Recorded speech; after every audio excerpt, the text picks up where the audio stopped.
Hello, everybody. Thank you all for coming. Before we get started, just a quick note on the organization that's hosting this event.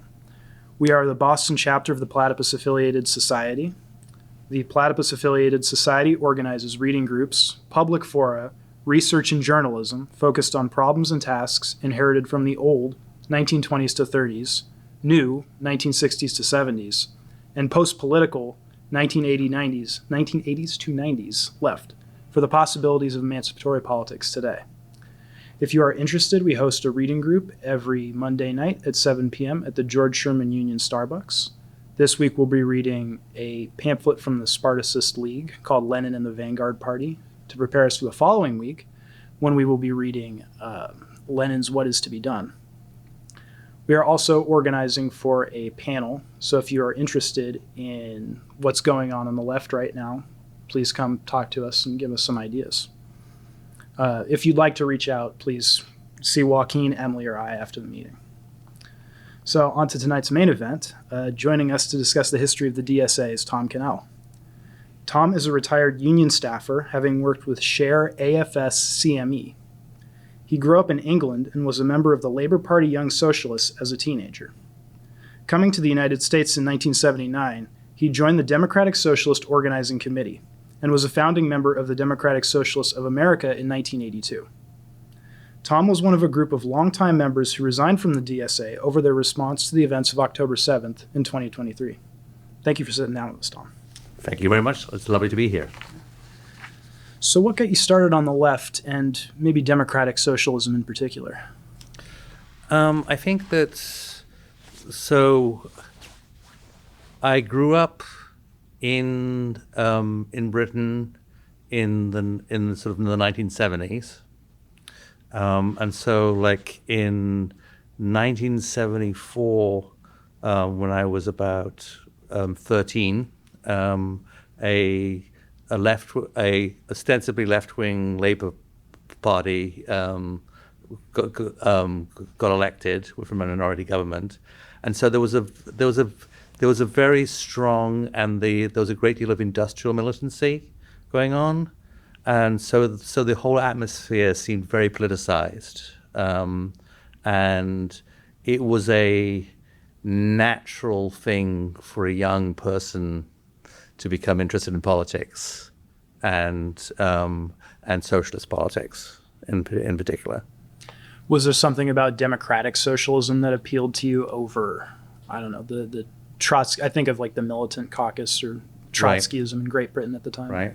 Well, I wasn't as sort of the Labour Party Young Socialists at the time was controlled by, actually, I think they're the forerunners of the Revolutionary Communists of America that some people were talking about earlier. Thing called the militant tendency, the Revolutionary Socialist League when it was at home, they sort of pretty much had a control on the non-student Labour Party Young Socialists. The National Organization of Labour Students was actually eventually came under the control of a sort of a different faction that weren't revolutionary Marxists. They were basically, I don't know if people have heard of Tony Benn, who was a left-wing Labour Party figure. So they were sort of more along the lines of him. So I was more with this other faction, the Clause 4 faction. And Clause 4 was named after the part of the Labour Party constitution that commits the Labour Party to being a socialist organization, in particular to secure for the workers by hand or by brain the full fruits of their labor and upon the best available means of popular administration thereof. And there's a sort of history in Labour Party, in Labour Party law about the right wing trying to get rid of that from the Labour Party constitution, and the left wing trying to defend it, and whether that was simply just virtue signaling, and whether Clause 4 actually really meant something. But anyway, my faction that I was in was called Clause 4, and I think that I particularly became sort of interested in democratic socialism, as opposed to sort of being very consciously opposed to authoritarian socialism, because I remember as a teenager, sort of like the American involvement in Indochina was basically falling apart, and so you had, like in Cambodia, Pol Pot came to power, and there were all these sort of stories in the newspaper about how there was sort of horrible killings going on in Cambodia. And Tribune, which was the sort of major labor left-wing journal, I remember they had an article saying that this was imperialist propaganda, that there really wasn't all this sort of killing going on in Cambodia by Pol Pot's forces. Anyway, after that, I read that article, and before the next week's Tribune came out, the Vietnamese invaded Cambodia. It was a communist regime that invaded Cambodia. And Tribune ran a paper how glorious it was that the Vietnamese Communist Party had saved Cambodia from the mass murders that the Pol Pot regime was committing. This turnaround really bothered me, and it sort of it struck me that it was actually important that the left should actually be principled about democratic politics. And I didn't really see that as being associated with liberal democracy, sort of political pluralism, freedom of speech, civil liberties, et cetera, and that basically that I became concerned about left-wing disingenuousness about authoritarian regimes, and I became concerned about the need to affirm a democratic aspect to socialism, and to specifically oppose authoritarian, what I thought were distortions of it. So when you came to America, DSOC seemed like a very natural fit for that kind of thing? DSOC felt like a very natural fit. I actually like to sort of if you want to get a sense of the atmosphere and what was so appealing, you can actually, on YouTube, if you sort of Google YouTube, Michael Harrington, DSOC Youth Section 1979, there is a recording of the first speech of Michael Harrington that I ever heard. It was at the New York conference, Youth Section conference, in just after Christmas. In 1979, and I was just blown away. I was just so excited. I was just so taken by what Michael Harrington had to say. I mean, I still get I discovered the recording on YouTube a year or two ago, and I listened to it, and I still get goosebumps. Just because I just remember how exciting it felt, and I think there were two aspects to what was so exciting about it, and I think they basically relate to a little bit of an equivocation about the word democratic.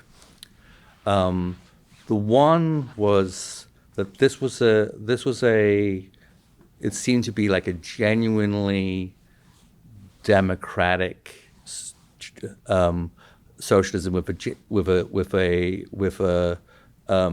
generous spirit, but which was very clear that authoritarianism and the model of socialism that existed in the Soviet Union and the People's Republic of China was a betrayal of what we were supposed to be about. The clarity on that was very important to me. The The other aspect of it was that was what Harrington in this talks about, like how we shouldn't be sectarian, and that basically involved that we should be open to liberalism and working with left liberals, and that specifically meant and non-socialists in the labor movement and the other social movements, and very explicitly in the Democratic Party. Sort of like I was coming from England, where sort of like the left had a little bit of a sort of sectarian, like someone says something not entirely militant enough, so you turn your face and you spit, kind of feeling to it. And this had a very different feel to it. You know, it felt open, it felt broad-minded, and it felt as though it was really trying to engage with the real world. And I found it very exciting. Was there also this openness maybe to, I don't want to say to the left, but to people, to communists, quote unquote? I guess I think of when the DSA unifies DSOC, it combines with the New American Movement, Right. which had a connection, which was sort of the successor organization of the SDS, and had connections with former Communist Party members, such as Dorothy Healy. Right. And I think that like a big part of this is the personal history of Michael Harrington. Sort of Michael Harrington had a very complicated relationship with the New Left. There was a time when sort of like Michael Harrington was referred to as the oldest young socialist in America.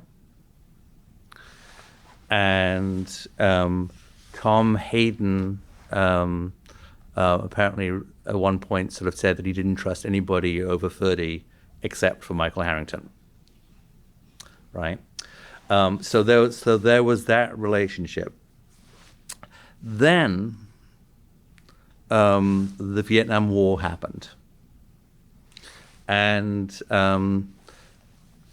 so the Vietnam War, sort of like Michael Harrington was at the time, was an acolyte of a figure called Max Shachtman, who had been very important in terms of founding American Trotskyism, and basically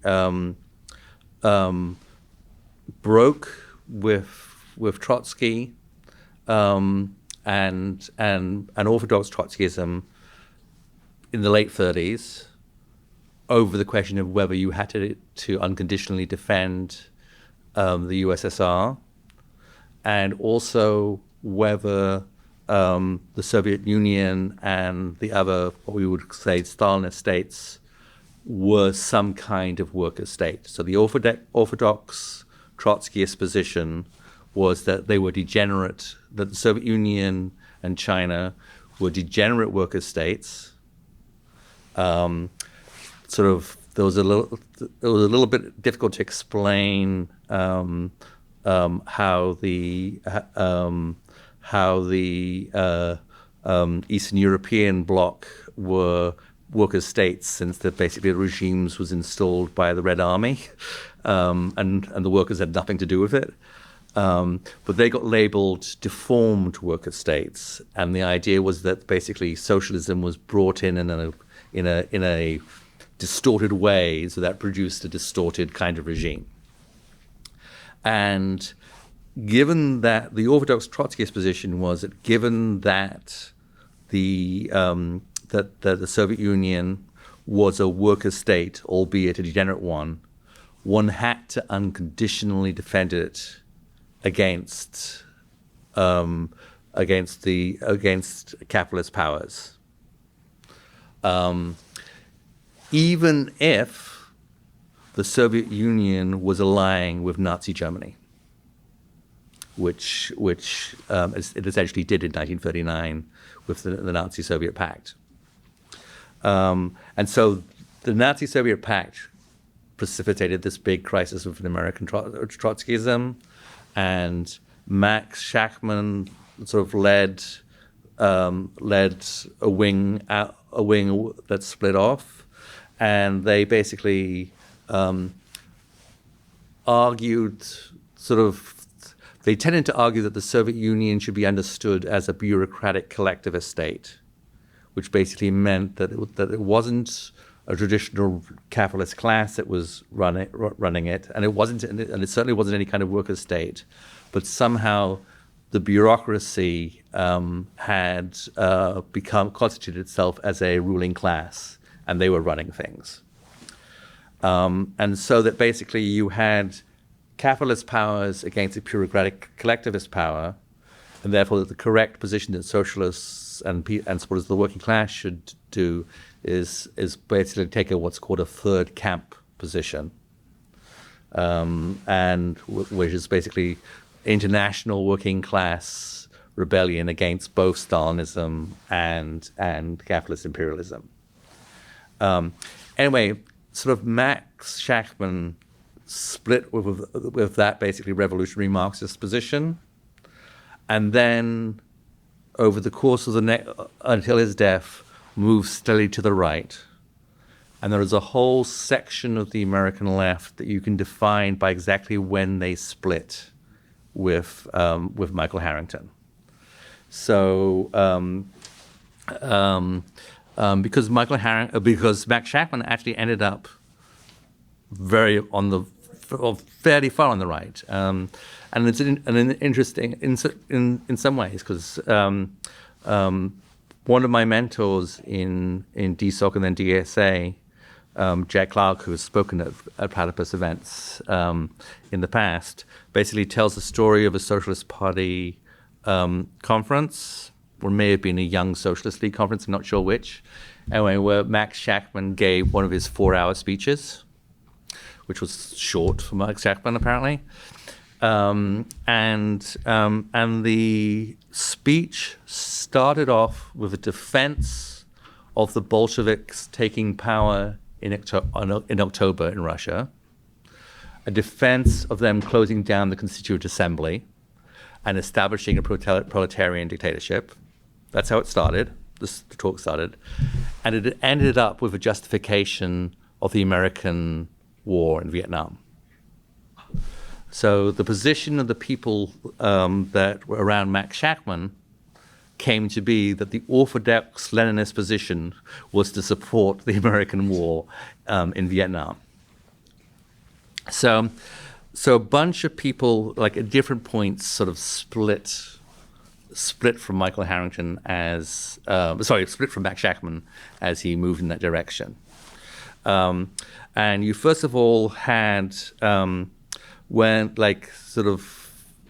increasingly Shachtman seemed to be moving towards the left wing of social democracy.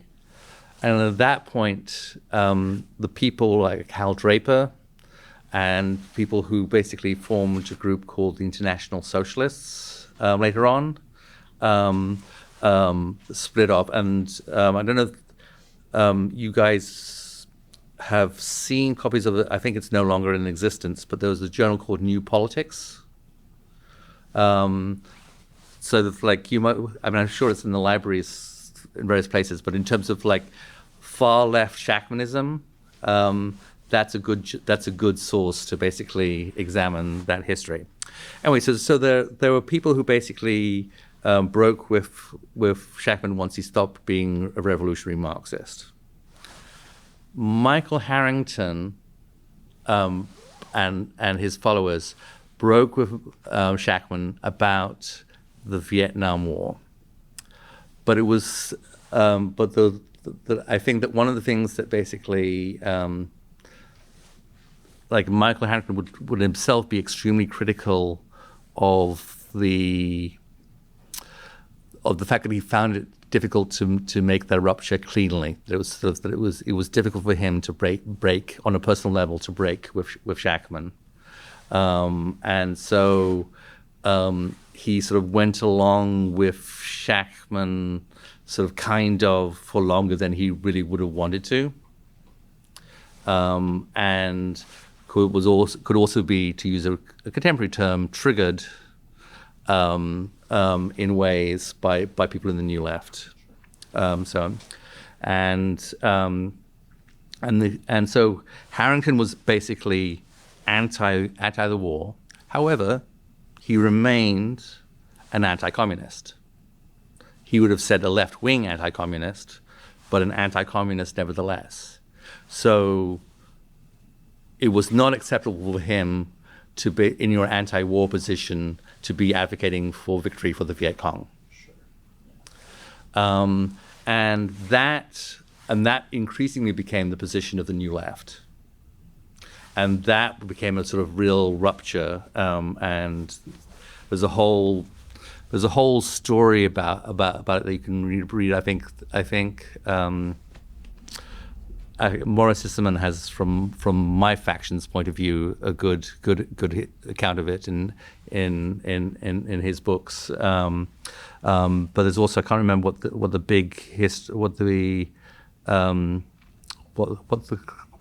the classic history about the final the SES breakup. I can't remember what it is now, but anyway. Maybe we can put an asterisk and mark it in the video so the viewers can look it up. Right.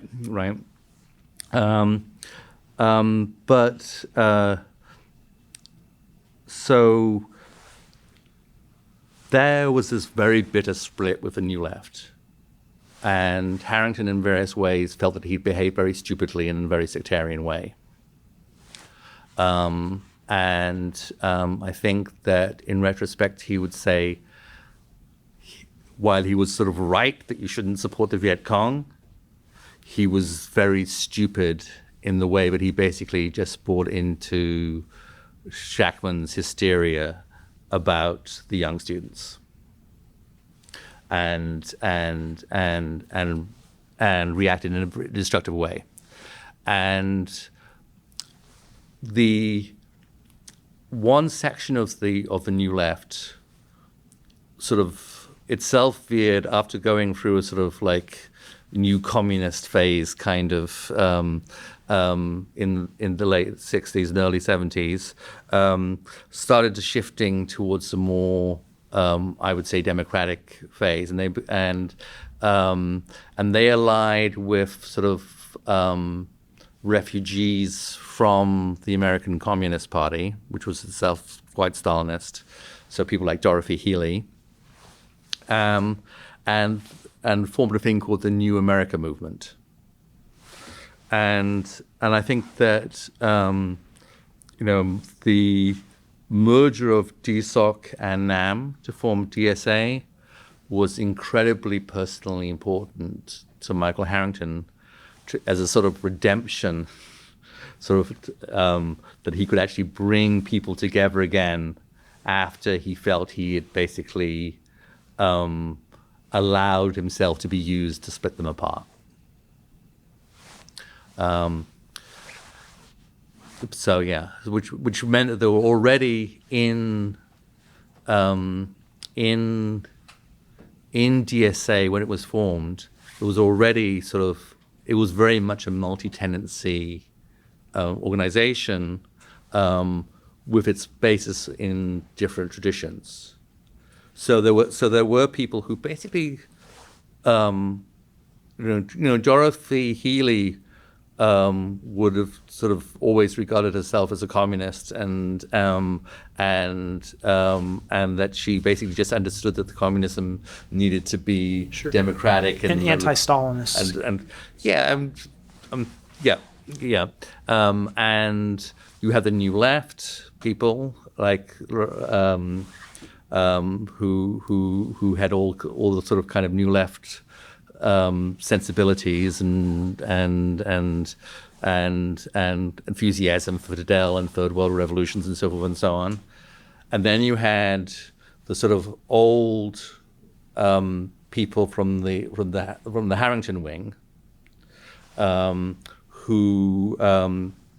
who came from the Socialist Party. And the Socialist Party, I hope that it is okay to be going through all the weeds of this history. The Socialist Party, in the early 70s, basically split into three ways. So there was one faction, there was the majority faction that at the time that was led by Max Shachtman himself, that was pro-Vietnam War and pro-working within the Democratic Party and relating to the AFL-CIO. Proto-alignment, realignment strategy. Right, Yeah. right. And we should go into what the realignment strategy is in a second. And then there was a faction around David McReynolds. I think they were called the Debs faction, who were anti-war. They were kind of pacifist, and they were unprincipled and very strongly opposed to working within the Democratic Party. And then you had Michael Harrington's lot, who were basically opposed to the Vietnam War, but also very supportive of working within the Democratic Party. And so one of the things that basically helped precipitate the split was that when McGovern became the Democratic Party candidate, a nominee for president in 72, the Shachtmanites basically shamefacedly, not entirely openly, but actually supported Nixon. And Harrington's wing very much supported McGovern. And that then got mixed up in another interesting debate on the left, which I think has certain sort of resonances today, which is the whole question of the new class. So that the part of the charge against the McGovern coalition made by the old-time Shachtmanites was that they weren't really working class, and they weren't even decent petty bourgeois types either. What they were was an emanation of a new class. And the new class was basically these educated experts and technocrats, and they were the people that had basically taken over in the Soviet Union and in Stalinist regimes. And so that, in fact, the right wing, when they were saying that George McGovern was a Trojan horse for communism, the right wing Shachtmanites kind of agreed with him. And the Harrington position was, we have to recognize that the world has changed a little bit, that we're not going to have the Communist Manifesto vision of an overwhelming majority of pure proletarians and a minority of profligate capitalists. That if you were going to build a majority for socialist politics, you were going to need to form a coalition with non-working class elements, and that would include people around the social movements, be it the civil rights movement, the women's movement, and as it developed, the gay and lesbian movement, and so forth and so on, and the environmental movement, and so forth and so on. And Harrington still really cared about the labor movement, and the labor movement was still sort of central for him in a way that those other social movements weren't, if you're honest about it. But he saw which was a tension within the new DSA, because sort of the people from NAM were more oriented towards the new social movements than the old DSOC types, and a little bit more wary of white male labor bureaucrats than the old Socialist Party types were. So that was also a big theme, and I think that it is interesting how sort of like current debates about PMC and professional middle class, and how to some extent that's a regurgitation of all of that previous debate.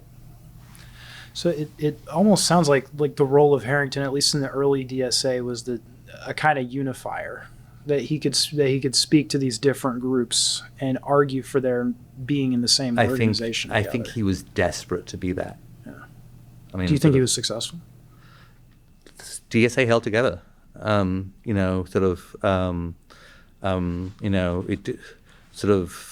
It grew modestly for a while, and then it basically held itself together.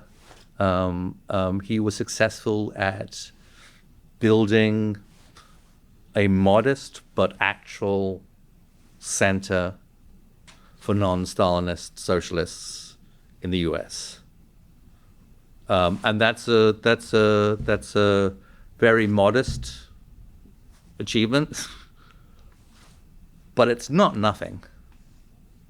I mean, given the capacity of the left to basically split and shoot itself in the foot and shoot each other in the head, actually sort of keeping people together and bringing back people together who basically had hated each other a few years beforehand was really not nothing.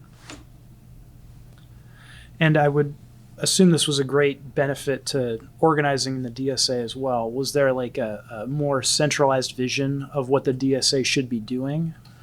I think, or was there a lot of division around that as well? So I think that Penny Shantz was the second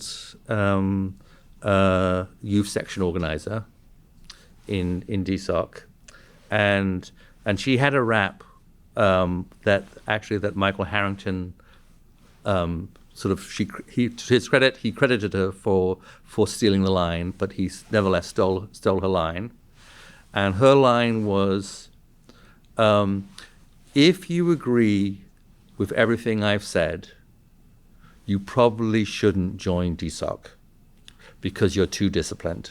I see. If you agree with nothing I've said, you probably shouldn't join DSOC because we actually probably have too many political differences. But if you agree with 60 to 70% of what I said, you should definitely join DSOC. And so there was not a central vision, and we very much tried, although this is language obviously that came later, to see that as a feature, not a bug, of who we were. And I think we also, we did not see ourselves as a vanguard organization in any form. I think we pretty much had come to believe that democratic centralism was a contradiction in terms. So we were very, very, and Harrington was obsessed with keeping the organization together. I mean, I think he really loved it, and he valued it, and he valued the unity, and he did everything he could, including swallowing some stuff that he might not have been otherwise comfortable with, to basically to keep it together. Well, were there any forms of organizing, either electoral or civil social, that I guess sharpened these ideological differences in the organization? So I think in DSOC, no, not really. I mean, sort of, I mean, the various points there were, the one DSOC the story was that at one DSOC national convention, somebody, I think they were kind of showboating, formed a left caucus, and I think Harrington may have orchestrated this. I don't know for sure, but everyone in the organization, except him, joined the left caucus, thereby sort of making it moot. And he was very much opposed to the formation of internal caucuses within DSA. That was a key thing, and that's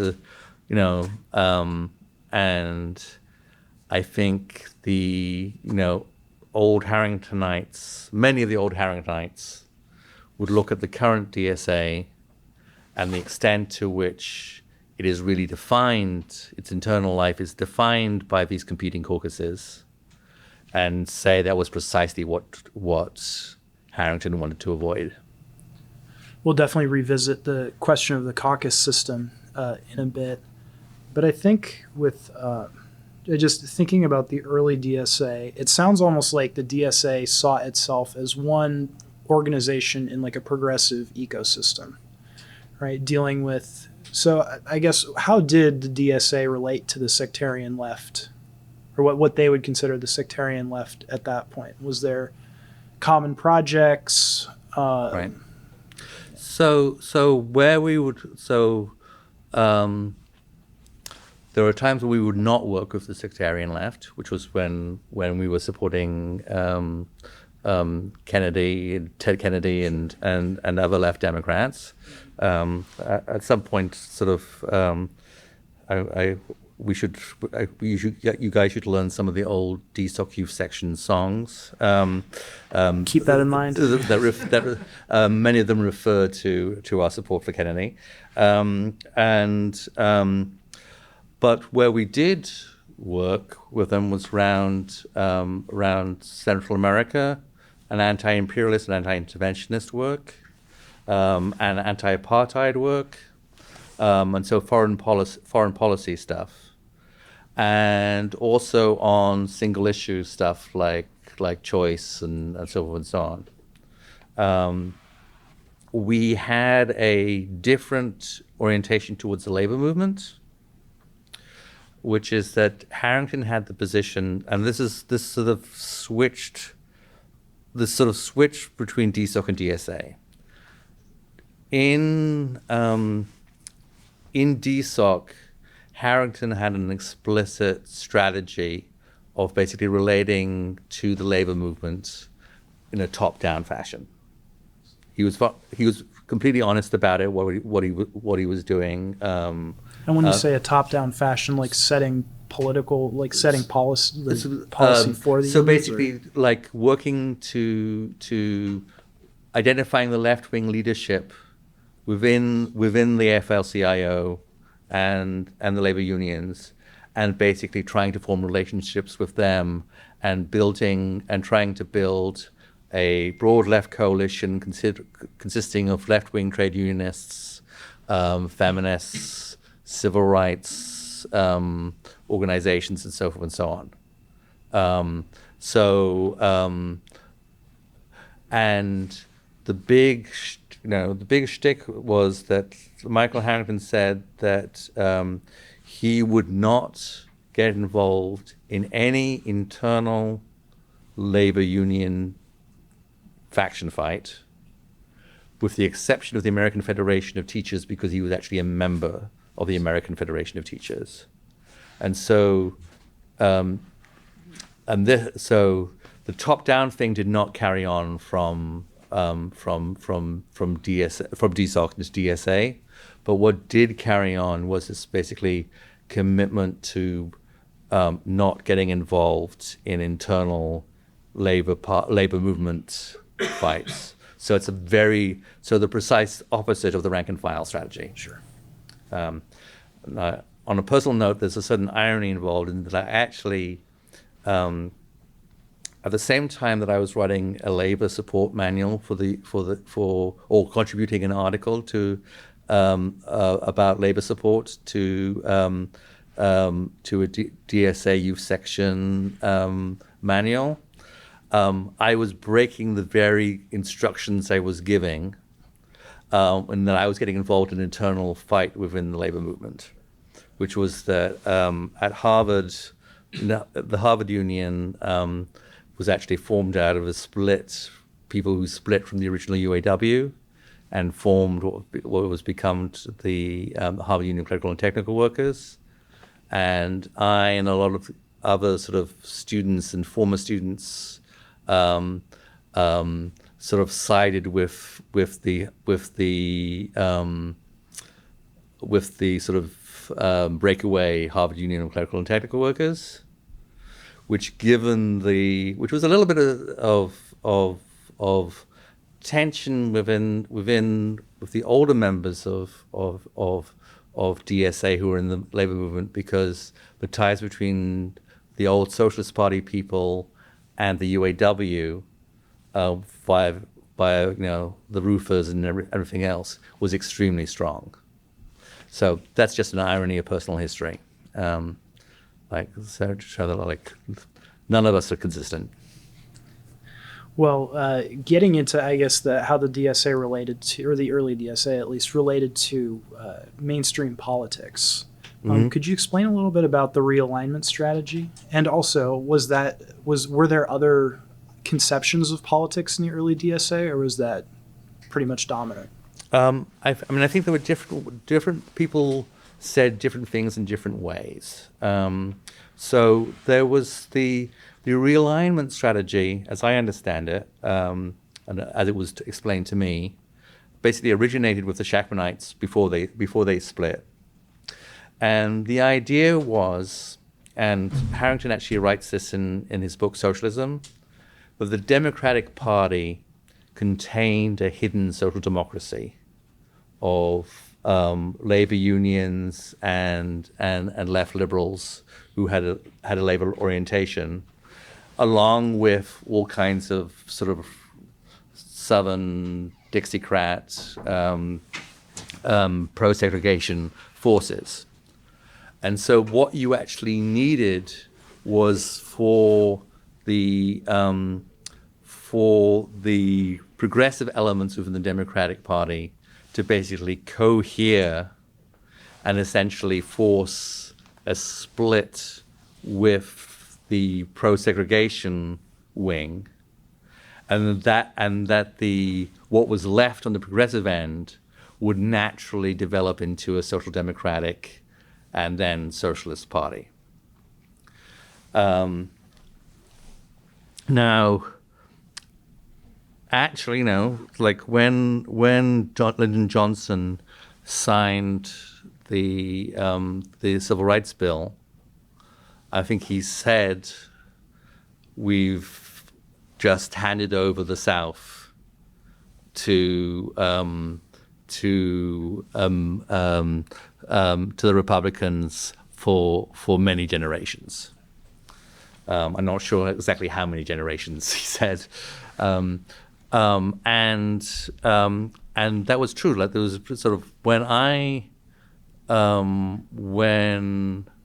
I first came to the U.S., there was still right-wing Southern Democrats. Within about 10 years, that was no longer the case. And so to a certain extent, one part of that realignment actually happened. Sure. So the question then is, why didn't the other half happen? And I think to answer that, you should go back to the 1984 election, where Gary Hart ran and you had the idea of neoliberalism first established. And so in this context, neoliberalism is a political ideology rather than an international form of capitalism. And I was the youth section representative to some national committee that Harrington was on. And I remember sort of like in that election, in the Democratic primary, DSAs were actually split about whom to support. On the one hand, the people who have a very strong labor orientation, because of the degree of support that Labour was giving to Walter Mondale, despite all of his various flaws, that wing was basically saying we need to support Walter Mondale and go where the Labour movement is going. There was the New Social Movement wing were sort of really excited by Jesse Jackson and the Rainbow Coalition and anti-racism. And then there was a small group of people. I don't think they were very. My then girlfriend and now wife was actually one of them, who actually supported George McGovern, and I think she was a brave stalwart in that. I think there were very few people were joining her, but what Harrington DSA did not support anybody in those Democratic primaries because it was divided, and we were very strong that you didn't take a position unless there was a really broad consensus of it. Like you would not, if you could only get 55% of your organization to support something, you wouldn't push it, right? So we couldn't unite around any particular primary, but what Harrington said is that we have to unite around stopping Gary Hart. I see. And he actually said, Gary Hart is deaf. I see. And the reason that Michael Harrington thought that Gary Hart was deaf, well, actually, I think he said neoliberalism is deaf. I don't think he said that Gary Hart is deaf. A bit less metal. Sorry? A bit less intense. A little bit less intense and a little less personal. Sort of like Michael Harrington was very good actually about separating personal feelings from political differences. He was kind of a model in that, I think. But the reason that neoliberalism represented a political death is that it meant that what came out of the segregationist right splitting from the Democratic Party was not a constituted social democratic formation, but instead you had these economically conservative, albeit socially liberal, upper middle class elements come in and basically block the development of a social democratic turn in the Democratic Party. And so it was basically so after that, the sort of like people basically say that, the people on the right wing of DSA are for a realignment strategy. That's not quite right, because the realignment strategy was very much geared to that specific moment of sort of polarizing the majority of the Democratic Party against the segregationist thing. Whereas today, realignment just means any work within the Democratic Party. And building and trying to establish sort of like a broad left hegemony within. We were also really into Gramsci. We were so into Gramsci. But there's another song I can teach you. But anyway, so I mean, I think that one thing I wanted to get back to is you were saying about like political divisions within DSA. One thing that we were basically very much united in doing Central America work in terms of doing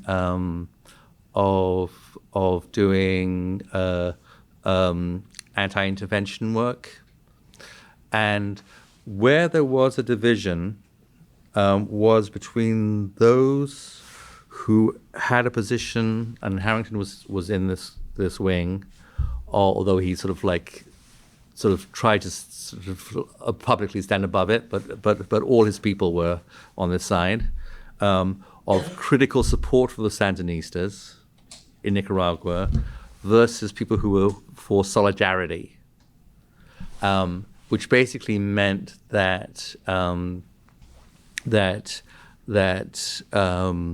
people who were for critical support basically said, yes, of course, the Sandinistas are the best thing going, but we should still criticize them when they basically deny press freedoms, when they try and repress La Prensa, which was previously anti-Somoza, who was the Nicaraguan dictator, right-wing dictator, newspaper, then became sort of more conservative and opposed the Sandinistas. Anyway, sort of Harrington basically said you shouldn't suppress La Prensa. You have to respect press freedom. Press freedom, and you have to keep on having elections and free elections, so on and so on. And he would claim that he was actually doing way more objective solidarity work, or he's doing as much as anybody, and he has a right to claim that. Michael Harrington was instrumental in basically cementing relationships between the Sandinistas and the Socialist International. And I think it's precisely because he had this anti-communist history that he had credibility with the European Social Democrats and others, that they should be open to relating to the Sandinistas. And also the FDR-MLN coalition in El Salvador. So he would argue that basically you didn't have to choose between being really sticking true to your socialist principles, your democratic socialist principles, and giving real support to the Sandinistas and to the FDR-FMLN. While you could do both, while the Solidarity Wing basically felt as though that like criticizing the Sandinistas at all, or criticizing the FDR, FMLN at all, was basically sort of the thin end of a wedge leading to the kinds of mistakes that were made by Harrington in the 60s. So I think you've given us a very vivid picture of like the DSA at its founding, and in the early years. And this isn't entirely a fair question but I have to get to 2016. Right. So I guess like the 90s and the aughts are sometimes considered like a low point for the American left. Was the DSA? How did the DSA maintain sort of these internal divisions and political approaches throughout that period? Or were there like deep changes that came from that period as well? So I think, there were some things that changed, and there's some things that remained the same.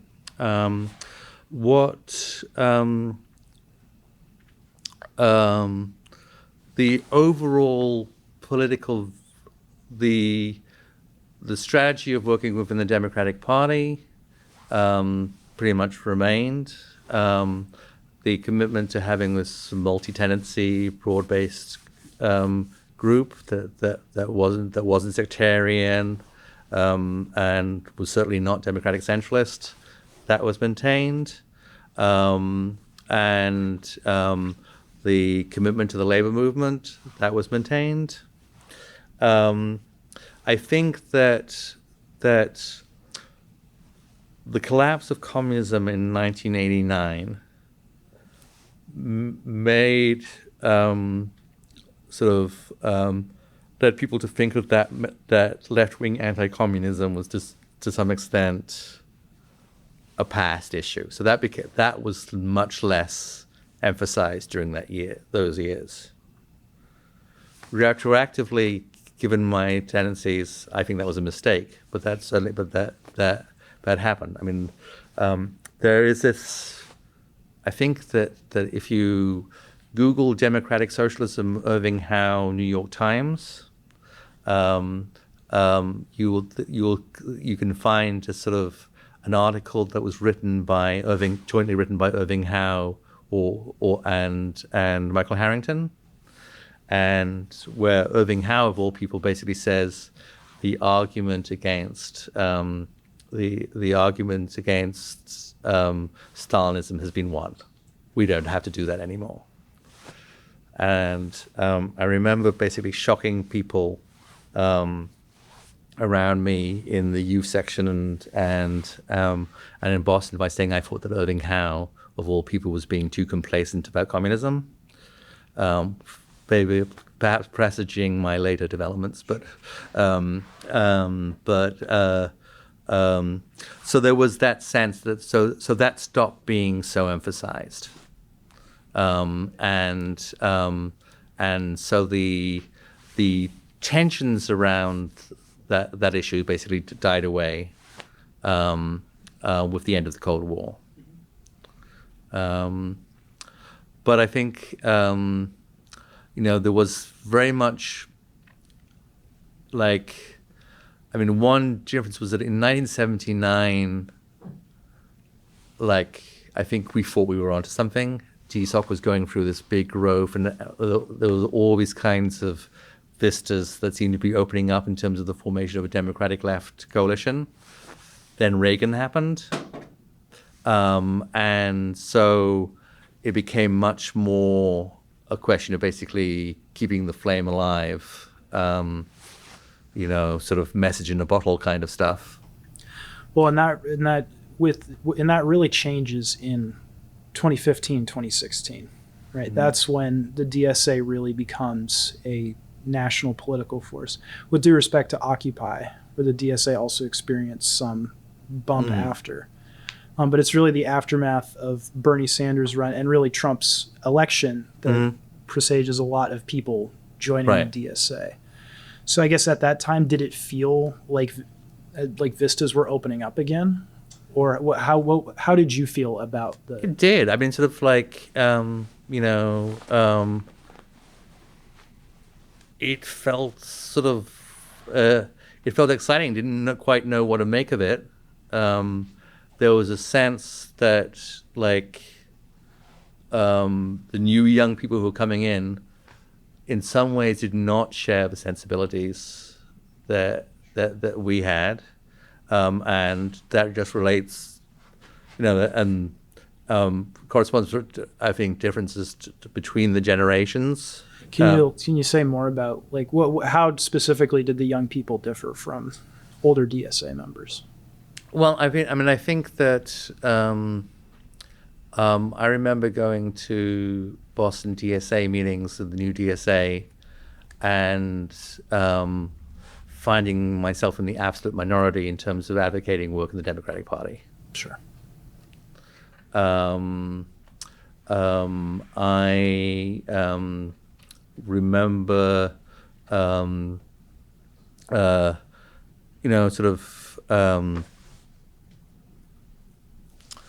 being a little bit frustrated when people were saying, oh, the old DSA never did any kind of support for the Sandinistas and they were anti-communist and so forth and so on. But the clear lack of interest in anti-Stalinism was noticeable to me.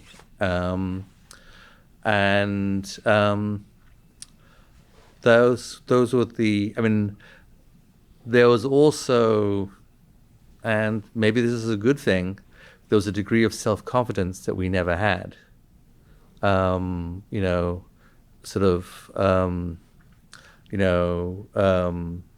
was this sort of, there was a lack of deference to electeds that we never had.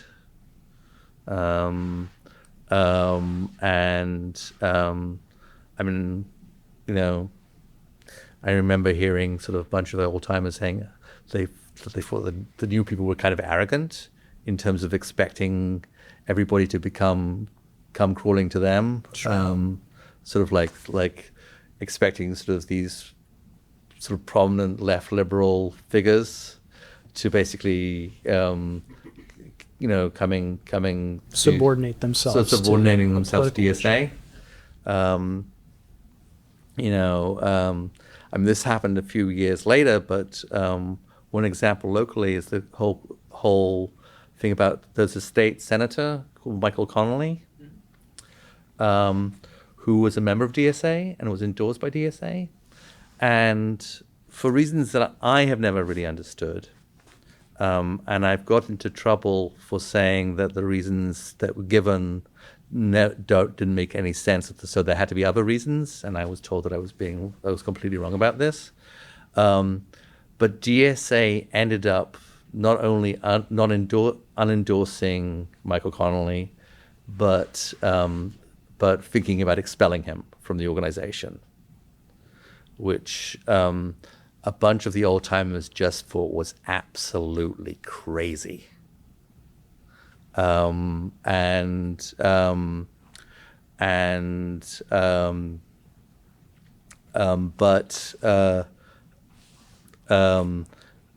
that we would never have dreamt of that, and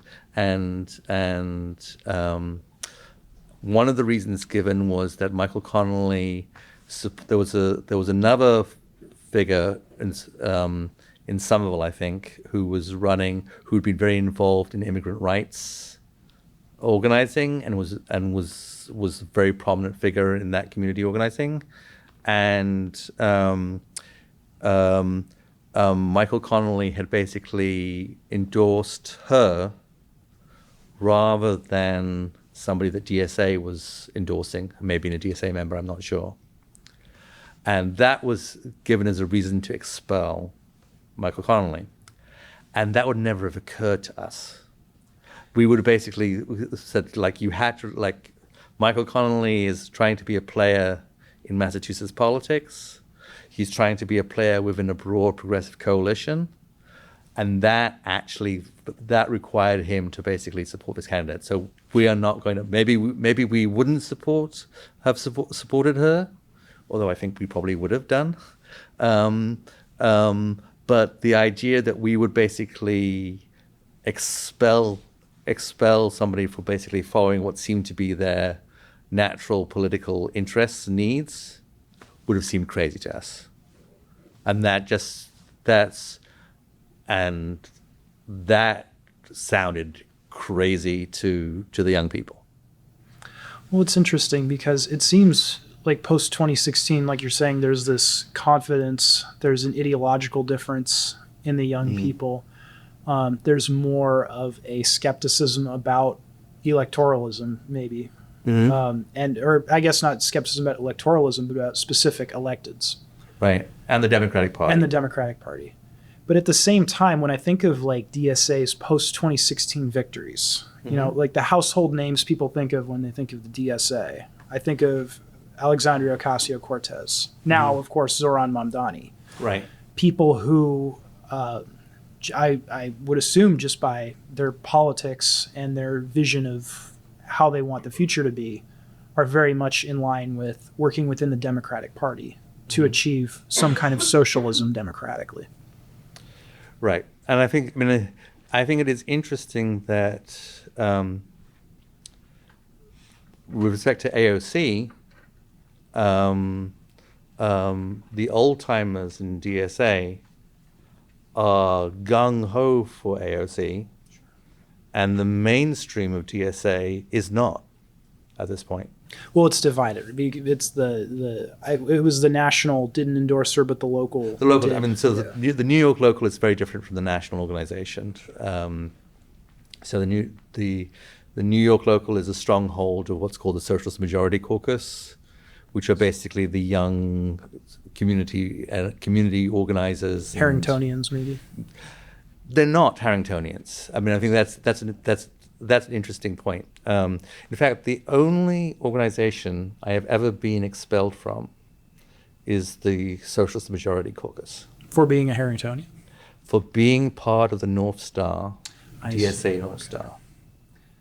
And there's that's a long, convoluted story that we may not want to get into. But it was an interesting thing that basically, at the very least, it became very clear that Socialist Majority Caucus wanted to disassociate themselves from the Harringtonians. Like self-consciously, they wanted to. Right. They wanted it very clearly to have nothing to do with them, and they didn't want to be tainted by any connection to them. And the interesting question is why? Because they were also very much pro-AOC. They were also sort of, there was like Jamal Bowman was basically driven out of DSA. Right. Because he didn't take a sufficiently strong anti-Zionist position. You know,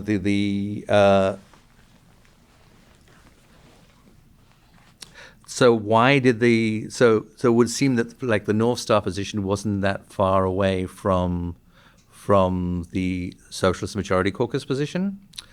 And I think there are two differences. One is that the Harringtonians basically wanted to form a left-wing progressive coalition within the Democratic Party that would become ascendant within the Democratic Party.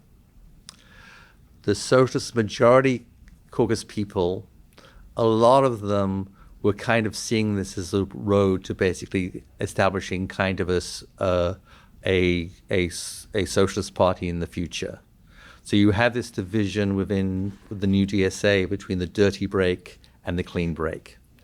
So the dirty break people would include a lot of the Socialist Majority Caucus people, advocated basically trying to polarize the Democratic Party and then sort of forming a breakaway socialist or workers' party out of the left wing, which would be working class and labor union, radical labor union people and anti-racist organizers and feminists and so forth and so on.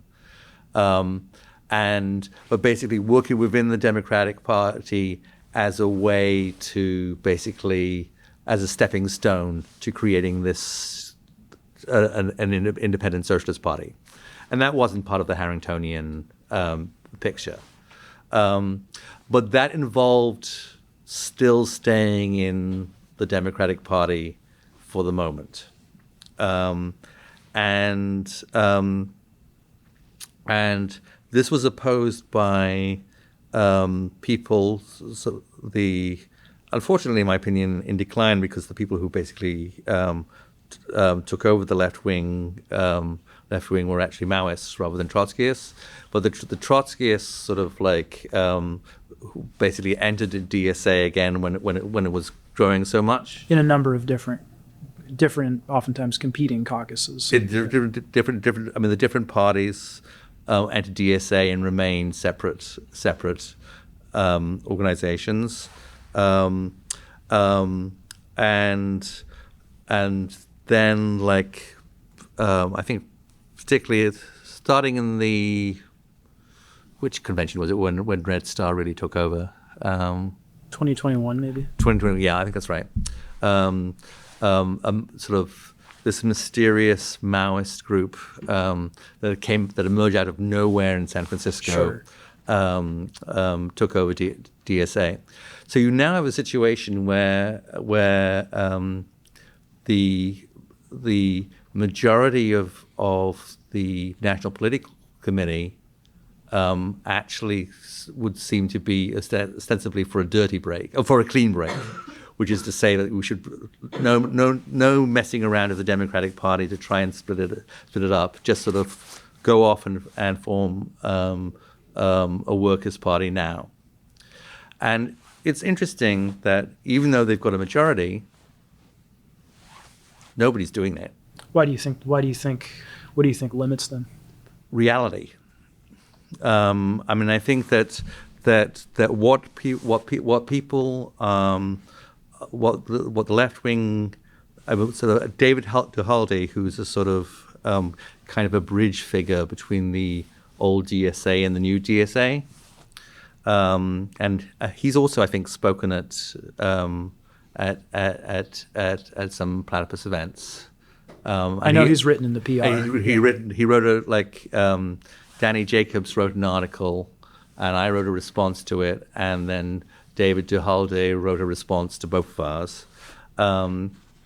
Anyway, he said that what's happening in DSA is a dirty stay, which is to say nobody believes in the Democratic Party, and sort of many of them actually believe you should break away with it, but they have nowhere to go, so they're staying. So it's basically a stay on the basis of sort of like in the same way that the dirty break was sort of a bit like was not a clean break because you're working in the Democratic Party at the same time. The dirty stay is not a clean stay because you don't actually believe in working in the Democratic Party and you don't do anything constructive in respect to the work, ostensibly constructive, even about working in the Democratic Party. You certainly don't support candidates against Trump or anything like that. So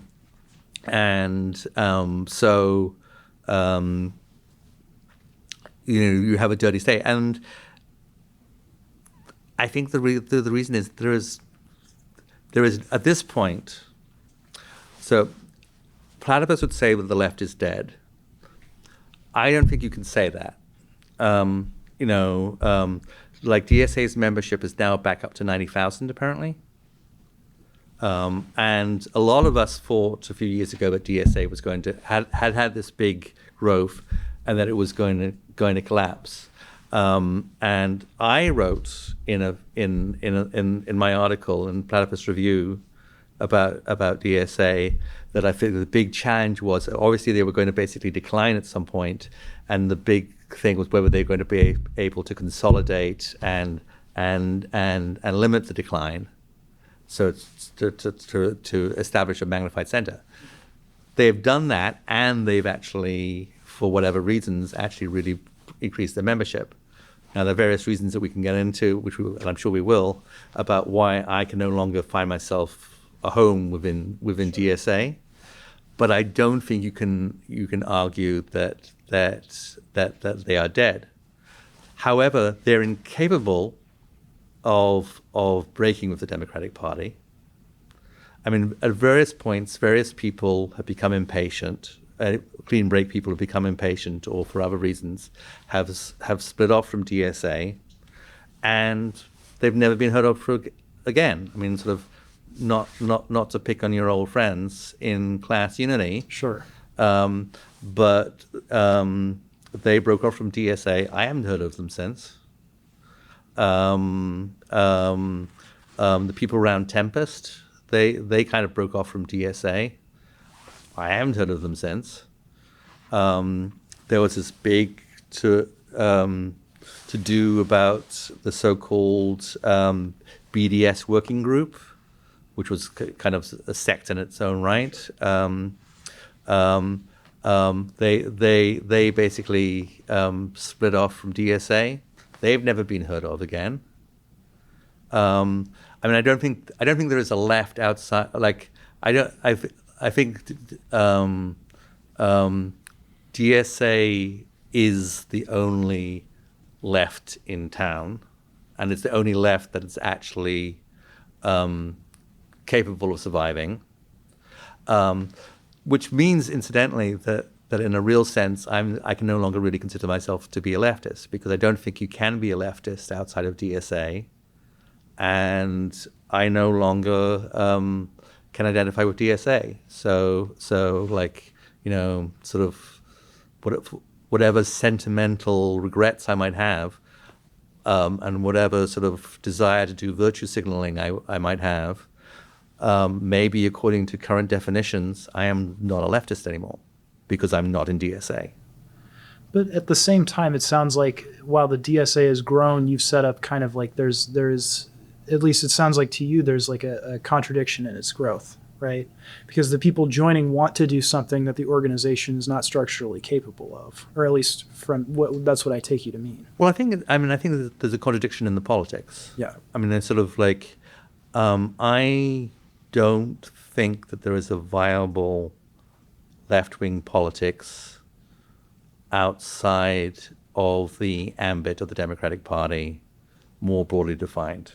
So by that I mean that sort of like, so Platypus would argue that that the social movements and the single issue movements, including Palestine solidarity, police abolition, whatever, are really sort of, in some sense, part of the Democratic Party constellation, right? That basically, or at least there is no left that could make them something different.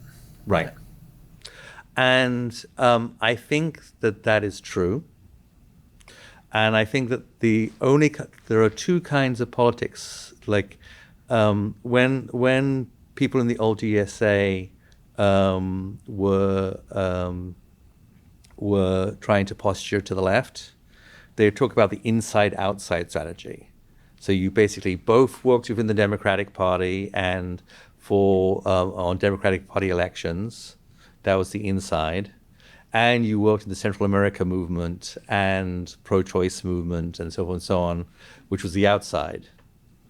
And what Platypus would say is, well, inside and outside, but it's inside and outside of what? The Democratic Party. You're still oriented towards the Democratic Party. And that's right. And I don't think there's anywhere else that's real. I think that pretty much everything else is live action role playing. I think that's a great place to stop and take questions. So, does anybody have a question they'd like to ask Tom? Joaquin? Maybe just to pick up where you left off, you said you couldn't find a home in the DSA anymore. And we got at this a little bit, but I'd like you to expand on that. Okay. So I think, the precipitate cause of me leaving, which was crystallized in me signing the letter that was referred to earlier, was DSA's response or non-response to October the 7th. Now, sort of my wing of DSA is absolutely, opposed to the genocide that Israel has since committed. It's absolutely opposed to the oppression of Palestinians and the denial of their rights and the ethnic cleansing that's happening in the West Bank and so on and so on. But we also think that it is important to acknowledge that Hamas is, to say the least, a problematic organization. While Israel, I think, has been committing genocide, the October the 7th pogrom basically showed that Hamas would like to if it could. And it was unconscionable for us that DSA should not explicitly condemn Hamas. So we're absolutely fine with it condemning Israel, but it was also important to condemn Hamas from our point of view. And that position is completely unacceptable to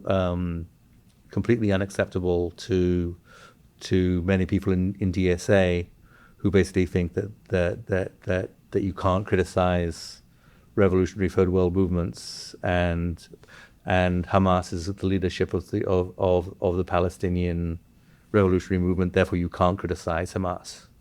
Some people like Red Star go actually further and say you should actually support and endorse their actions.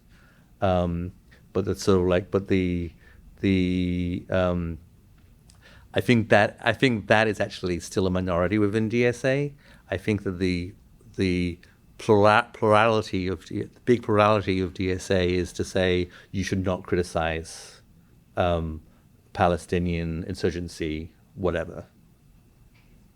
So that was the immediate thing, and that relates to a broader thing that sort of like DSA will not criticize the Maduro regime. You know, even before the Trump's coup d'état, whatever you call it, you know, DSA has sort of, if anything, kind of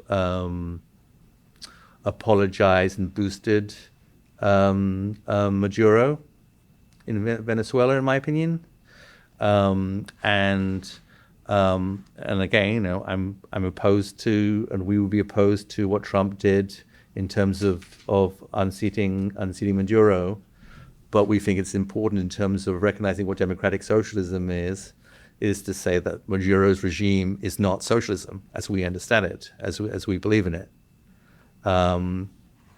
and very, very recently, the DSA International Committee came out with a position on statement on Cuba.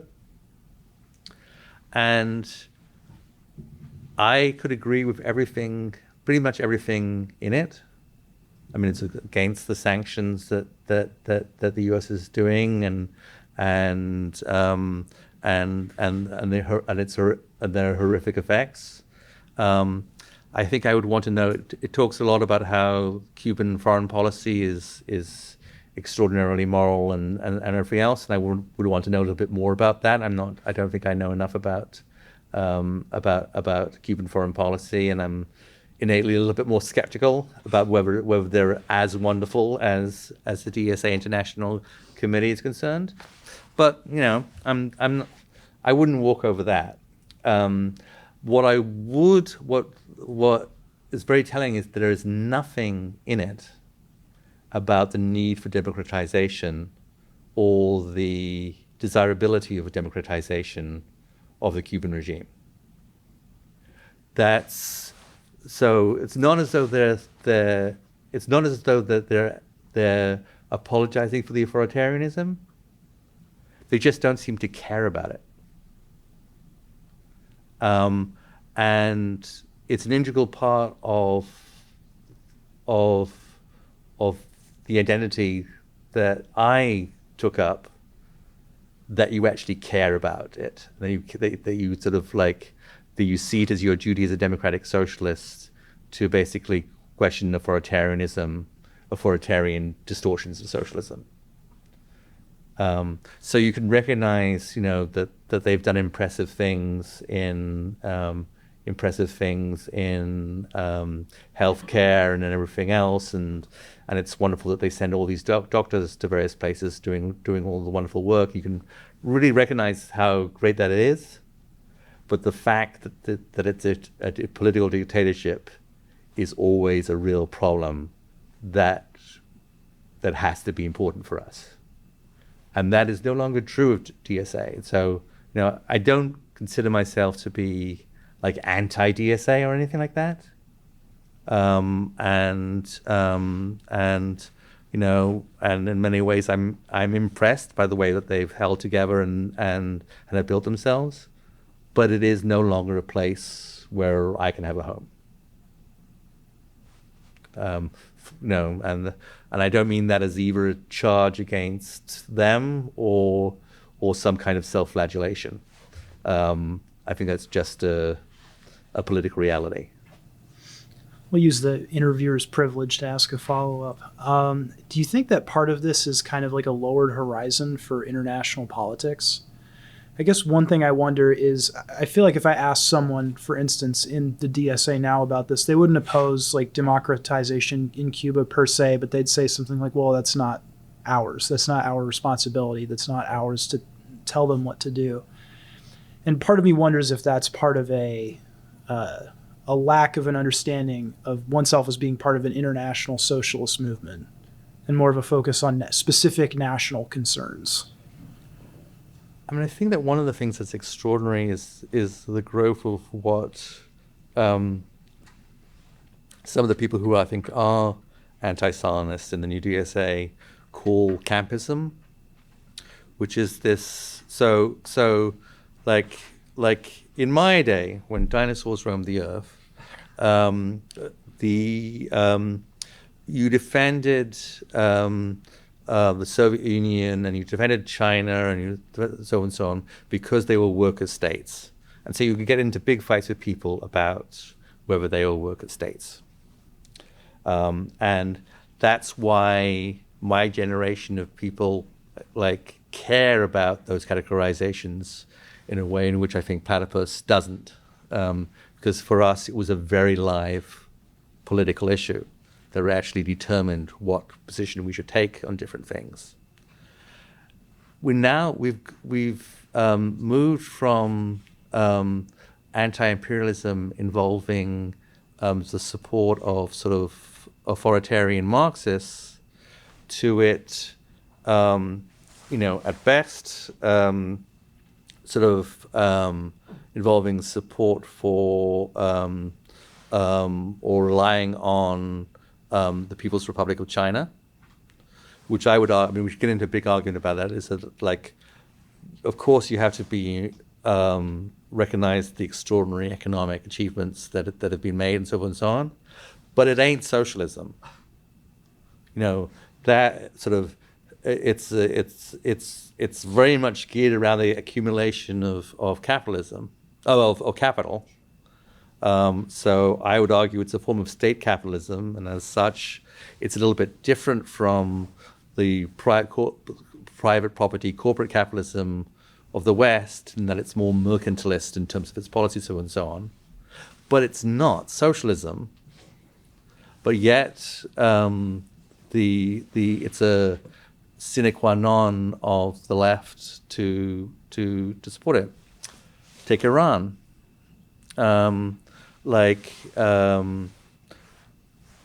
It's pretty horrendous what the Iranian regime is doing to, or has done to its protesters. I haven't seen any reports about whether that's eased up recently, but it's pretty scary. Sort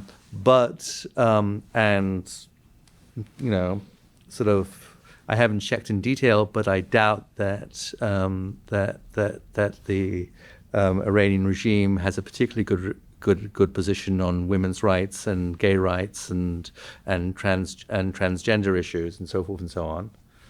Yet simply because, and they're certainly not socialist, they don't pretend to be, but simply because they're anti-American, leftists will not criticize the Iranian regime for what it's doing and believe that you would have to, in some sense, support it. Hamas, Platypus people, is really a far right-wing organization. But because of the sort of campist logic, leftists feel impelled to follow its leadership and to support it.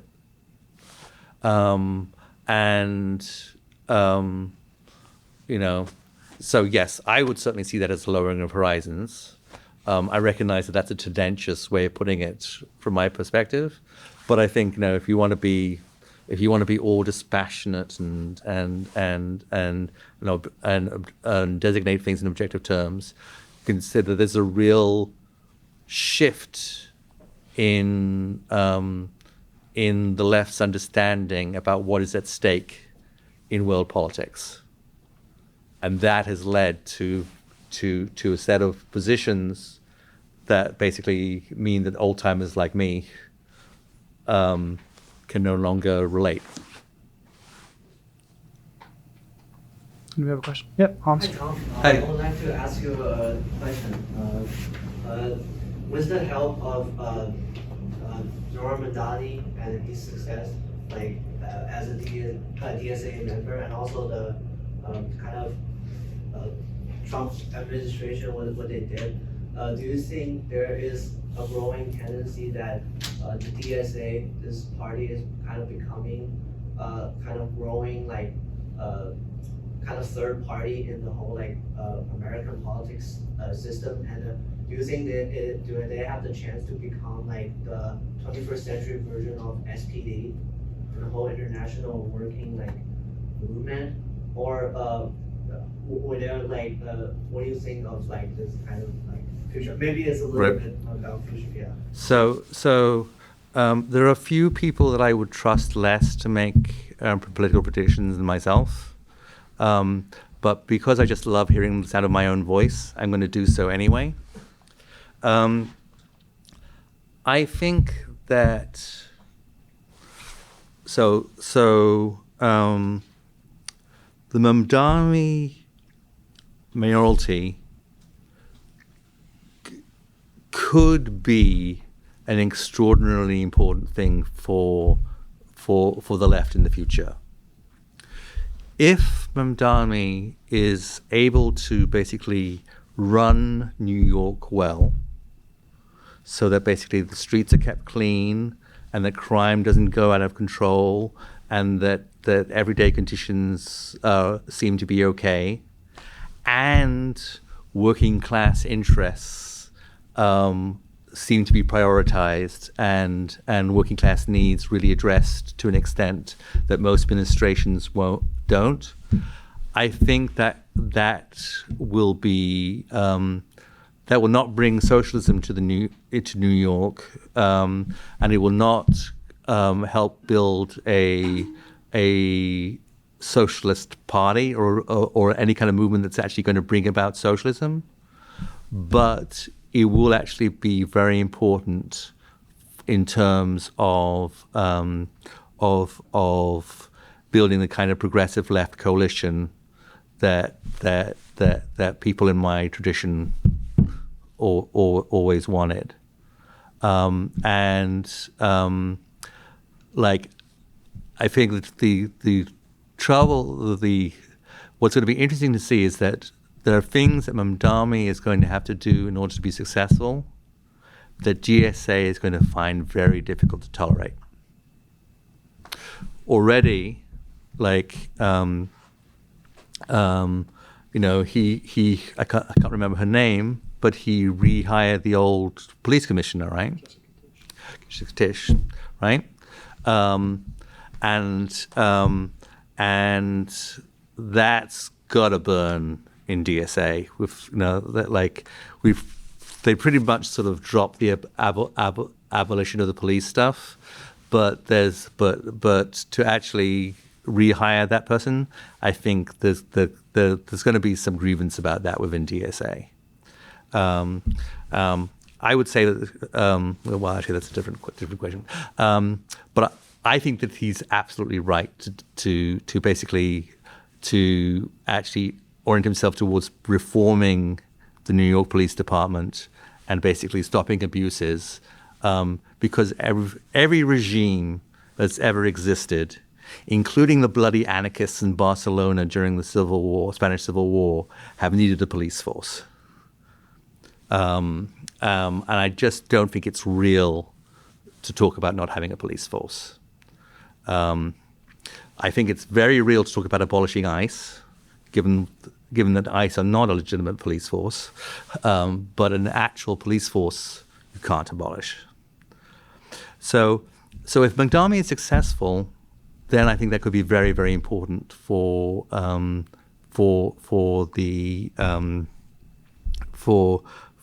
left. And I don't know whether he's going to be successful or not.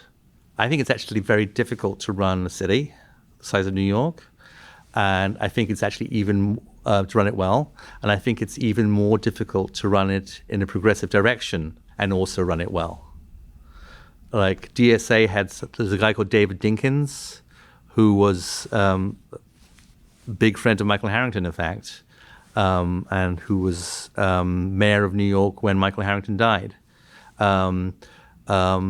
He became mayor of New York. And I think everybody outside of the old DSAers that I've talked to thinks that his mayoralty was a disaster. I don't know whether that's fair or not, but that's what people think. So Mamdani has to avoid that fate.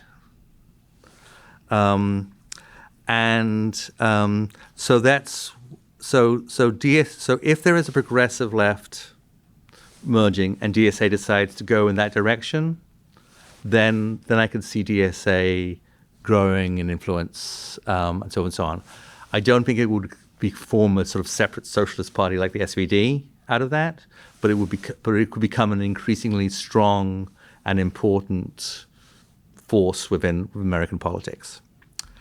The other kind of politics that direction the DSA could go to is really sort of honing down on basically the mass protest movements. Particularly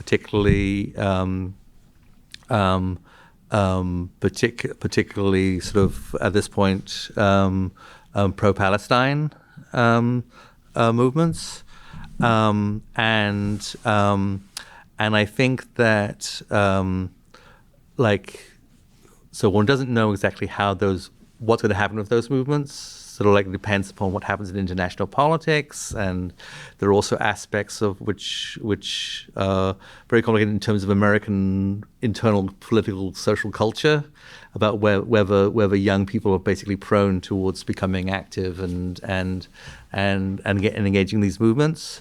So I don't know, but it's certainly a possibility that those movements will continue to grow, and that if DSA places itself appropriately within them, that it might be able to take advantage of it and basically grow as a significant force within that left and become more of a player within America. So in both cases, I don't think it's going to become like another SVD. But I think that it could become a much more of a significant player in American politics, and even a player in American politics, if it's lucky and if it does things right. Emily? Hearing you talk about the experience of the 2016 wave of young people joining the DSA and the shift that came with it, it sounds almost like it wasn't a planned or purposeful. There was no attempt to recruit these people, and it was more like this wave that came over that the old timers didn't have control of. And I guess, excuse my ignorance on the details of the 2016 moment, whether was there an attempt to recruit and to take advantage of this of the upsurge at this moment, and if not, then, and maybe Will, you can speak on this as a young person who joined DSA. Why did all the young people join DSA? Why didn't they join a different organization or start their own organization? I don't think it was anything that the old people did, or didn't do, for that matter. I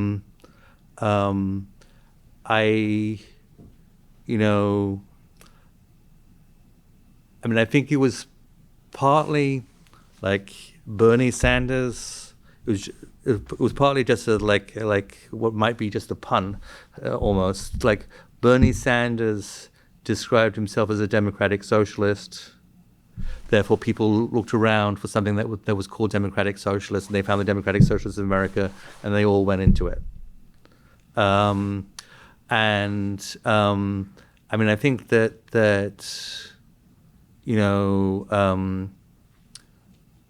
I don't know why this kind of thing, why people chose,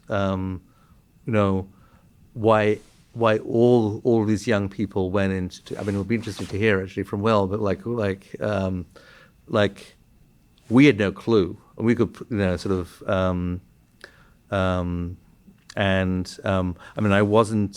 wasn't active in Boston DSA at that time, but I know a guy who was basically really holding the thing together. It had to be I think it was there.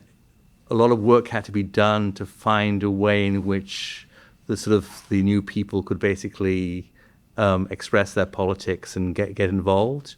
They didn't have the structures in place that enabled it. So it wasn't a conscious recruiting thing. It's something that really just happened. And arguably, it happened because people like David DeHalder, who were very involved in Sanders' campaign, played it so well. Can you elaborate on that? Well, I think that they got Bernie Sanders to run in the Democratic Party, which I think was crucial to Bernie Sanders doing so well. People may disagree with that, but that would be my position. And even though Bernie Sanders never joined DSA, and he's still not a member of DSA,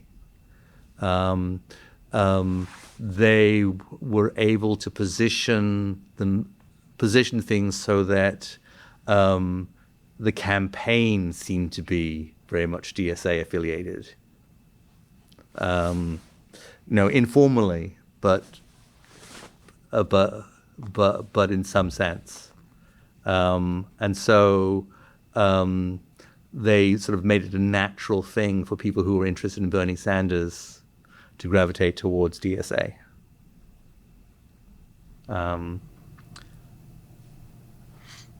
Yeah, I mean, I think part of the reason why the sectarian left entered the DSA after 2016 was because of the growth of people who had just joined it because they supported Bernie Sanders and were disappointed by his loss in the 2016 primaries.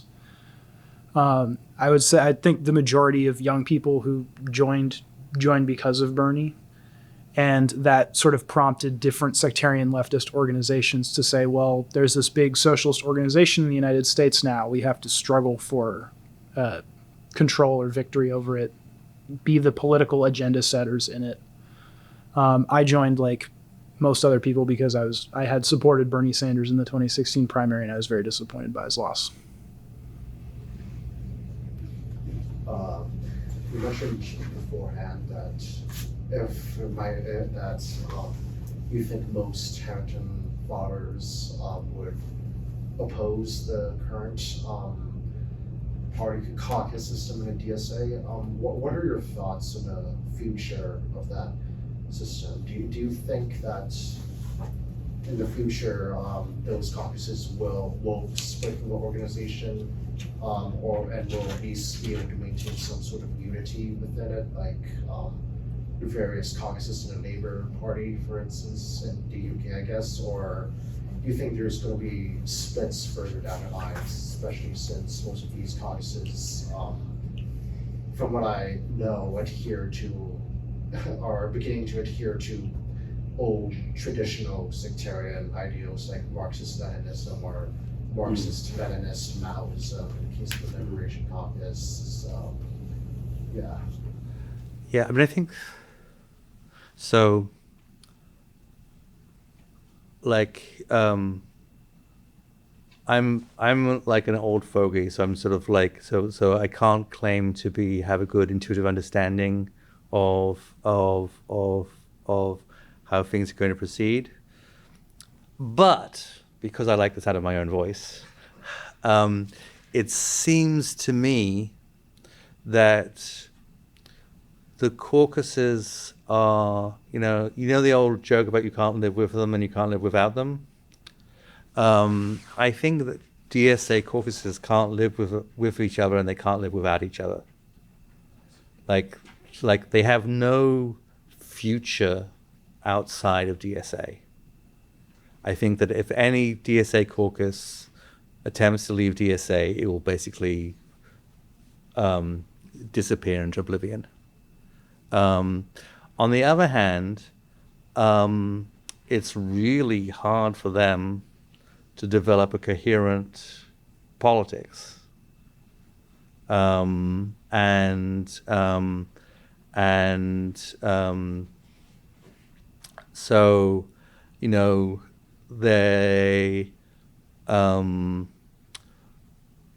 they will be able to construct some unity around anti-imperialist stuff, and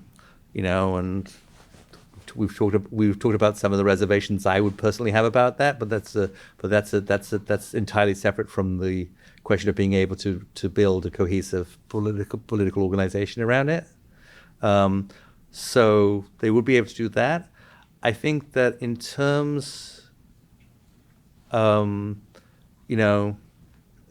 sort of kind of like it's sort of like a dirty unity. It's not a principled unity. It's not like they actually that they actually really share a common vision and a common politics, but it's actually that they couldn't survive without each other. And so it would be an interesting challenge. Sort of perhaps really skillful people will be able to cobble something interesting out of that starting point. We will see. I mean, sort of like, I don't know. Yeah, this way isn't the DSA another way of looking at it like an obstacle to socialism, in the sense that it's this like tempting object where, as you say, if you are like one of these caucuses in the DSA and you leave, you just disappear into irrelevancy, right? But also part of the reason that this might be the case is because of the existence of the DSA itself as this sort of, object which gives you a sense of being able to do something practical in the political world, albeit through the Democratic Party. So wouldn't maybe the liquidation of the DSA provide opportunities in this way to cobble something new together, or something, for socialists to maybe do something independent, outside of the DSA? So every instinct and bone and cell in my body says no. And that just sort of relates a lot to where I come from politically. I'm sort of like it's inevitable that I'm going to have that reaction.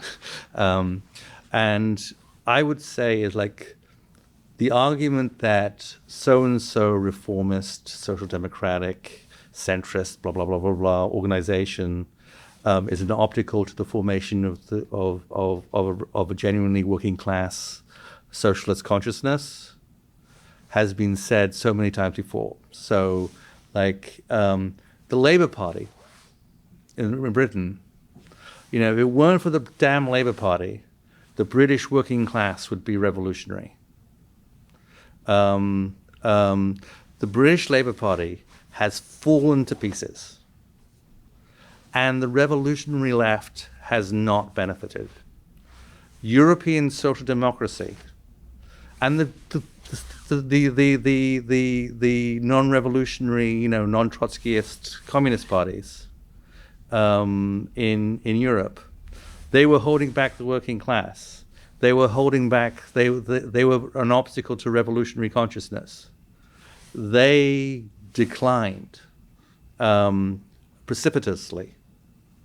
The revolutionary left hasn't moved into their place. In one thing that we haven't talked about is the genuine crisis in my politics and Harringtonian politics, which is we're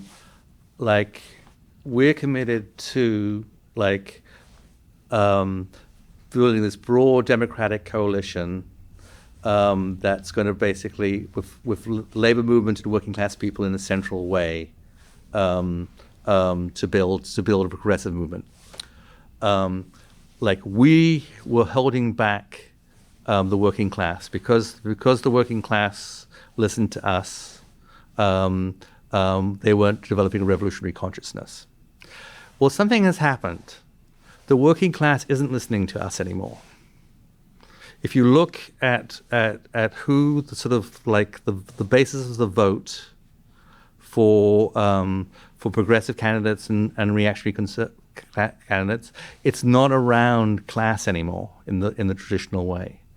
It's more and more, I would argue, about education, which means, and this gets us back to the whole new class argument, that basically the left no longer finds its natural base within the working class.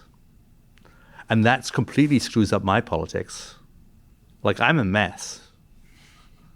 I am a real mess. But, thank God, people like me no longer have influence over the working class, American working class. You've done that. You've removed that influence. The American working class ain't moving in a revolutionary direction. So I think that we've had an empirical tests of whether social democratic organizations and left liberal organizations and left liberal politics are an obstacle to working class socialist consciousness. And that test is we've actually had their influence removed. And if they were, there should be a resurgence of revolutionary proletarian politics. And it hasn't happened, even though their influence was removed. So I'm very skeptical that the DSA is holding everybody back. Most of my political work, sort of in recent years, has actually been Democratic Party work. And I've done a lot of work in calling union members as part of AFL-CIO stuff. And you may think that's terrible, and you may think that's awful and everything else. I am confident that whatever damage that I have done, I have not stopped a single person that I called from becoming a revolutionary socialist. That was not going to happen, even if I hadn't called. And so I don't think that I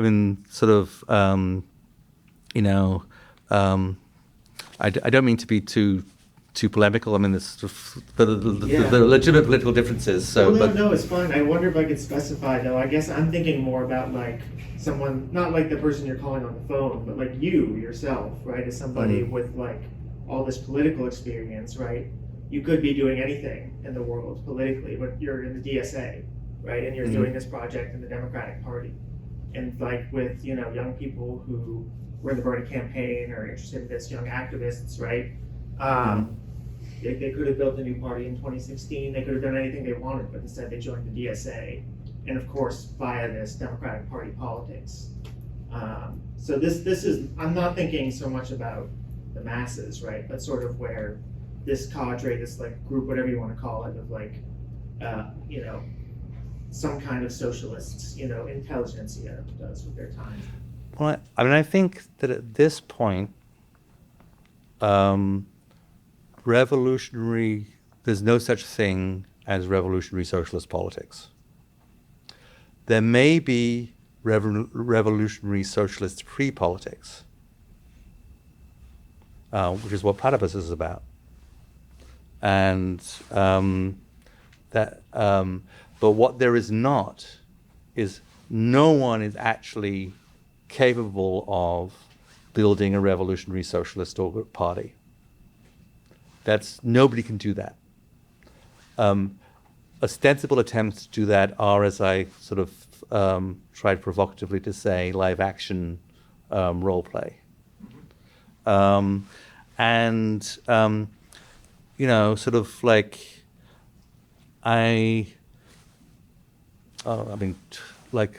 why not bite the hand that feeds me? You think about the Campaign for a Socialist Party. I am sure that they're doing really interesting, good work. They're sort of educating people about civil society and working class organizing and so on, and that they are going to basically create people who will educate people into being better intellectuals and better activists and better organizers and so on. I will grant all of that. They are still not a campaign for a socialist party. They are a pre-political formation.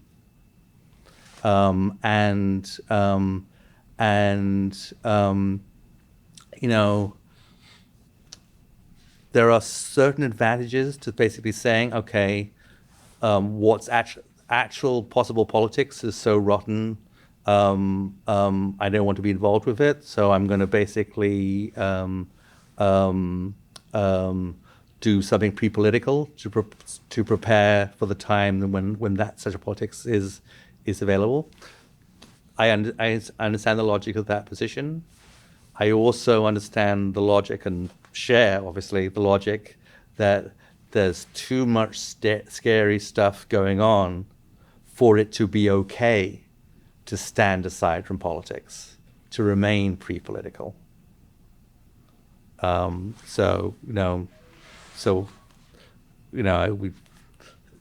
We shouldn't certainly at this hour start getting into a debate about the current American political situation and Save that for the after party. the after party.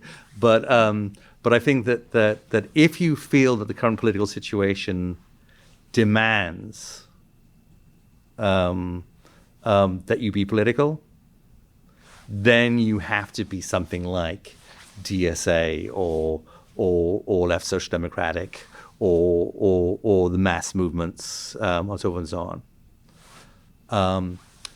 And if that is fundamentally unacceptable to you, then you have to basically accept being pre-political.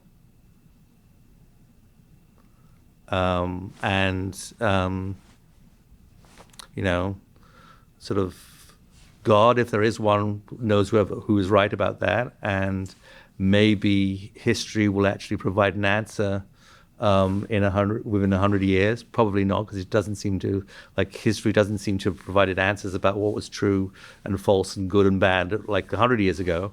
We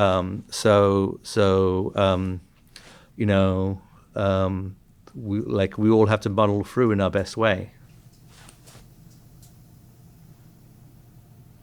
All right. Well, I think we're do we have one more question? I have a question, but sure, yeah. Hopefully this won't take too long. So I'm not a platypus. I'm a member of Socialist Alternative, which is a party that comes from the tradition of the CWI, and then also a party that I left in England. And just briefly, actually, on the whole 2016 thing, I was around in 2016 in Boston when DSA grew big, and I want to just correct the record, which I think some folks have said correctly, that their growth they grew in the thousands after Bernie Sanders lost, but I saw them grow by the tens of thousands after Hillary Clinton lost. That was the sequence of events which had happened. I was part of the Jacobin reading group at the time, and a lot of the Jacobin reading group, because Oscar Sankara was part of a pro DSA crew, kind of they all moved into DSA after, and that formed the initial cadres of that organization here in Boston. But I want to say so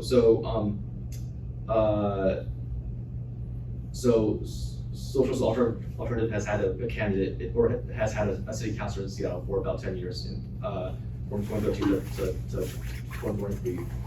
We were able to win the country's first $50 an hour minimum wage tied to inflation, and also a $214 million tax on Amazon every year to go into affordable housing.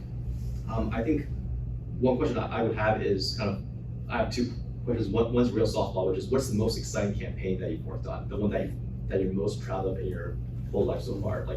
What is that? And the other is, how is you mentioned that the dirty brick strategy advocated by the socialist majority or by others is not Harringtonian. I wonder how that's different from this situation you described during the realignment period, where there was the desire to find the progressive core of the Democrats and break them away. How's that different from kind of what's happening today with the dirty breakers? Mm-hmm. Okay, so I'll go backwards, and then and you'll remind, I'm an old guy, so I forget things. So you'll have to remind me of what I forgot from the bit. Right?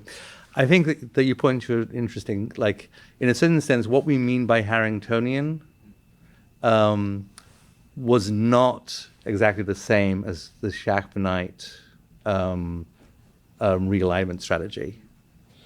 That kind of did see a sort of socialist party kind of thing emerging, and Harrington didn't, or came not to.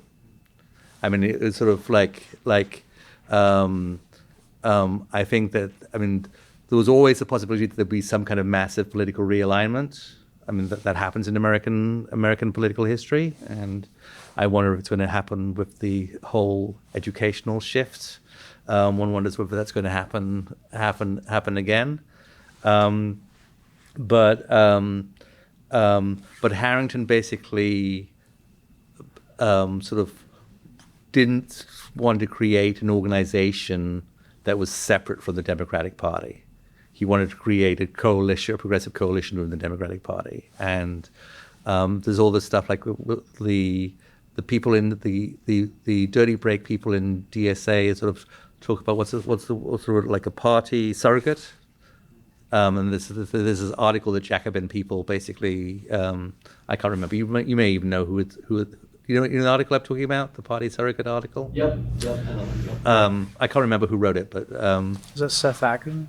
that's him, right? So that's a different vision from the Harringtonian vision, and it may actually be closer to the original Shackmanite vision, but I would say in that sense it was different. I think I stand completely corrected about DSA's growth. I'm old. I get things wrong. There was another question that I've already forgotten. Oh, just basically, what's the campaign that you're proudest of in your life? Like, what is the one thing? So you're not going to like this. In the election when Trump beat where Biden won, I worked on the main